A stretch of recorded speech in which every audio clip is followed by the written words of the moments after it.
So much for getting together again with our weight committee. I know last time we met I sent out some tasks for you guys to do, and just so we have a refresher, I was going to go around and ask each of you to just real quickly take 20-30 seconds and remind the group what task you had, and then we'll go in that same order and fill us in what you learned and what we can use for our future meetings of implementation. So I'll have Whitney, if you don't mind, going first, and then I'll have Ms. Harris, Ms. Landers, and Ms. Terrell. Okay, my task was to research teaching literacy in all areas, and Ms. Shackelford kind of referred me to a couple articles, and so I was just kind of teaching across the board, the entire school. Good. Ms. Harris. Okay, my task was to pick 5 teachers in the school to help train, to send to professional development, and then those 5 teachers would come back and help train the rest of the school. I felt like in order to do that, to get everybody on board, we needed to pick some well-respected by their colleague teachers, so that it would be easier to train the teachers who weren't so willing to get on board. And I tried to pick a kind of a variety of departments to cover all that we could. So as far as the veteran teachers that were respected, I came up with, in the math department, Ms. Heiser, in science, Mr. Hampton, and I did do technical skills with Ms. Smith. And then I also thought there needed to be some new, eager teachers to bring in ideas that they may have also. And so with that, in English, I thought about Miss Wheel, and in the history government, Mr. Bone. Good. Yeah. Excellent. Young. Right. And Ms. Landers, what was your task that you had? My task was to come up with some strategies and things to use for teaching vocabulary. So I came up about 3 or 4 that I have used myself that I know work. They're research-based and I know they work. So Good. I'll share those with you guys. Excellent. And Ms. Terrell? Okay, my task was to improve vocabulary in special ed. So we have to focus on all areas and involve the teachers to try to help better modify testing and different vocabulary for the special ed students specifically. And I felt like as I was getting this group together, I felt like it was really important that we had a representative from special education department, because I don't want anyone from that department to feel left out or to feel like we're full steam ahead with everybody, but you guys can just tag along, just get to know it. So I think Ms. Terrell is going to be an excellent representative from that group. But the most important thing, I think, especially starting off our plan, is getting teacher buy-in. And so it was Ms. Whitney's job to kind of look for some things that we could use to inspire the teachers at the beginning when we present this in either a faculty meeting or when we present it at the beginning of the professional development when we come back from the summer break. And so just real briefly, what are some things that you think we could possibly do to get those teachers excited and understand that this is something we all need to do. We all need to be teaching literacy in the classroom. Well, a couple things that I looked at, and I think a lot of us sometimes fall back on that concept of that we should just be teaching reading and writing. And I think we fail to remember that actually in this day and age we need to have reading, writing, listening, and speaking. And I think with this genre, the listening and the speaking kind of falls backwards sometimes. And one of the articles that I read, it made the comment, and I felt, when I started reading this, I was like, oh, that's me too. We present the information to our students, but how many opportunities do we have to actually allow our students to discover the information on their own? And that's where we kind of lack. We think we can spit the information out, and they're going to absorb it, and they're good to go, instead of actually giving them an opportunity to research it. And speaking kind of stuck out to me because it was talking about just informal conversations, almost like what we're having here, lead to more professional conversations. And they started throwing in those things that I remember back from education, think, pair, share. And one that they talked about was chunk and chew. I don't know if you guys have ever heard of that one. But it's basically where every 5 to 8 minutes that we talk as educators, we give them 1 to 2 minutes to talk. And so I know I've heard that phrase before. I know I've heard that concept, but I don't think it was called chunk and chew. And so that's kind of for our reflection meeting over our plan to increase literacy in our building by focusing on vocabulary. So the goal of today's meeting is to reflect on what we did, talk about our plan, talk about how it all went, and especially reflect on how we could have improved the plan and how each of us individually could have, what we might have changed if we could go back and do things.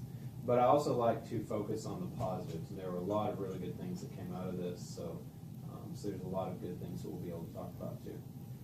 I sent each of you an email with some questions to ponder and think about so that we could have some talking points when we came in. So what I'll do is I'll just ask some of those questions and then we'll discuss it as a group. And if we have any questions or anything like that, we'll answer those. Okay. So one of the first things that I wanted to go over was to talk about how we felt that each of our what do you feel was perhaps your most valuable contribution to the team and the plan? So, and we can just start with anyone. So what do you feel like was your most valuable contribution to our team or to the plan in general?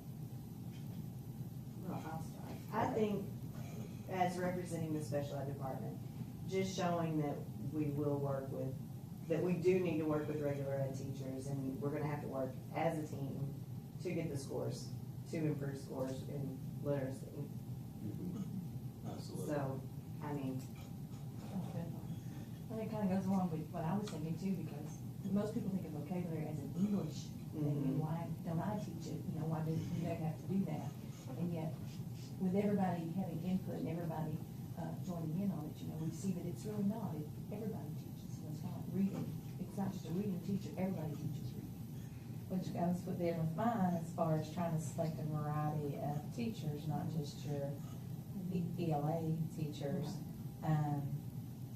to get them on board to further help get the rest of the school on board. Which is, that's one of the reasons why I chose each of you individually for this team, was because you all come from different backgrounds. It would have been real easy to just select, okay, the ELA department is going to head all of this because they're our English teachers. But I don't think our plan would have been as successful if we had sat down in our professional development with our teachers. As soon as they saw that they were all English teachers, they would have said, well, it's their job anyway. Why are we in It's here? not all in.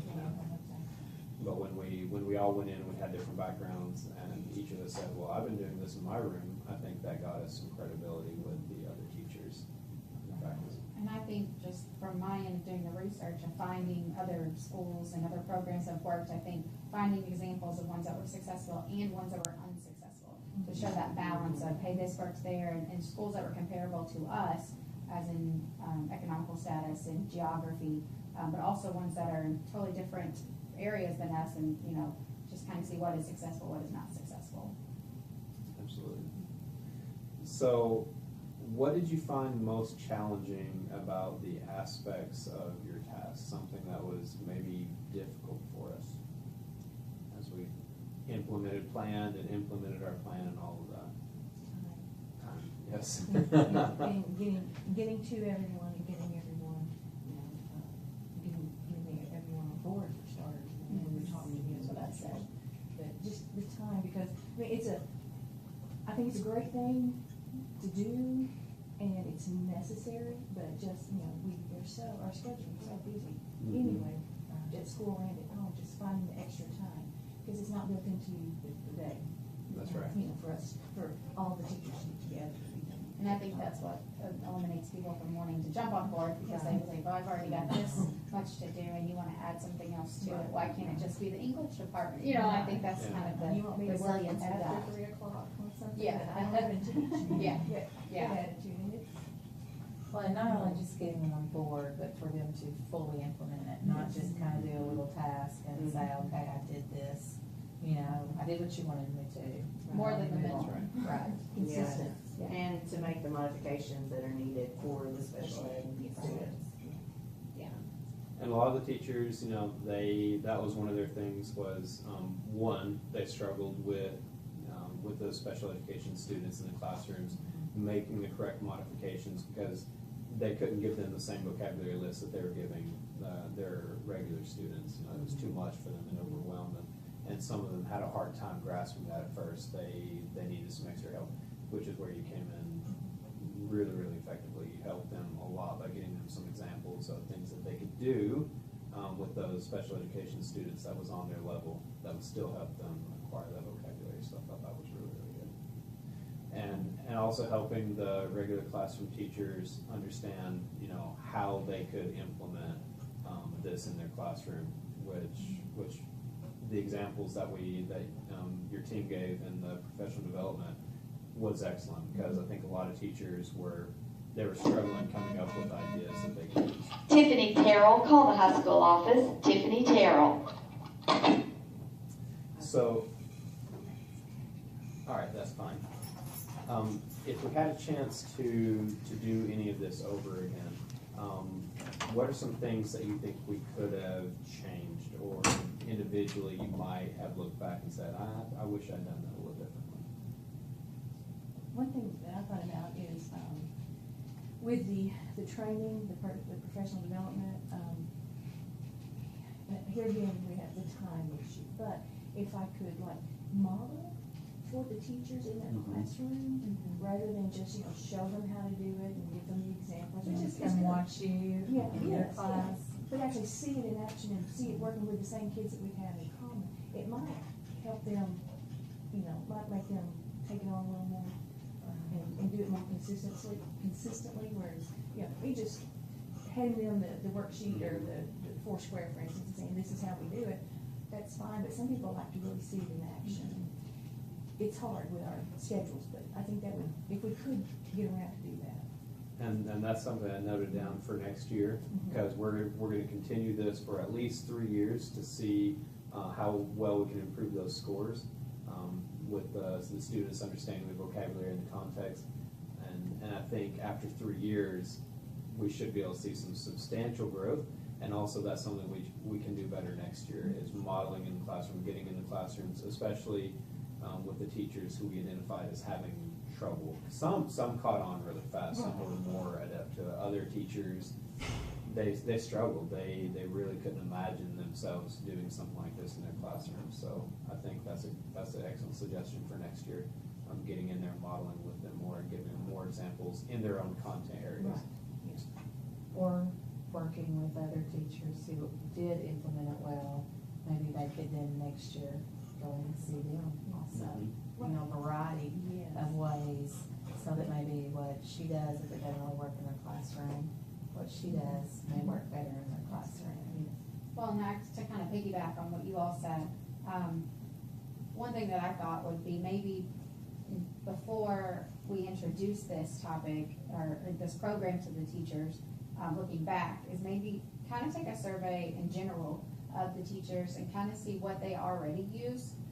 So we're not teaching them things that they already, I wouldn't want to say, you can kind of go over some of the things that they would already know, but some of it, you know, we don't want to pretend that they don't know anything, or that they don't use anything, because some of them may be using some really creative ideas that we're not even aware of. So kind of letting them almost feel like they're part of it from the beginning, instead of these core people just demonstrating it. I like, and I even mentioned the demonstrations, and going back, you know, you could even videotape, you know, various teachers, if that time restraint was a problem, you know, videoing it and letting everybody, you know, send it as a Google shared document for them to actually access. But I also thought, you know, what you're saying with the time constraint is getting administration on board with this and allowing them to have an opportunity where maybe on a, you know, on planned periods, that sort of thing, you can kind of take your time and, you know, or schedule certain few minutes where teachers can come and see other teachers. So, I think so too. because I'm a visual learner, so I need to see it. And our students are too. Yeah, well, and what you were saying is some of these, that you were mentioning the teachers being reluctant, and that's just like a classroom setting, you know, honestly, and, you know, how we teach by example, and so that kind of helps as well. And I think if they could, like I said, could see it or, you know, watch it, and, you know, they would feel more comfortable, because, like I said, being reluctant, it's not that they don't want to do it or they're not capable, they just don't know how. And it's tough starting Make something them new, you realize don't know it's how. easy to make it a part of their routine, Right. you know, that it's not as bad as they think it's gonna be. Yeah, it's not just some whole new thing that you do over here on top of everything that you want to do. Right, which is what we kind of ran into with the special education, because teachers were, they were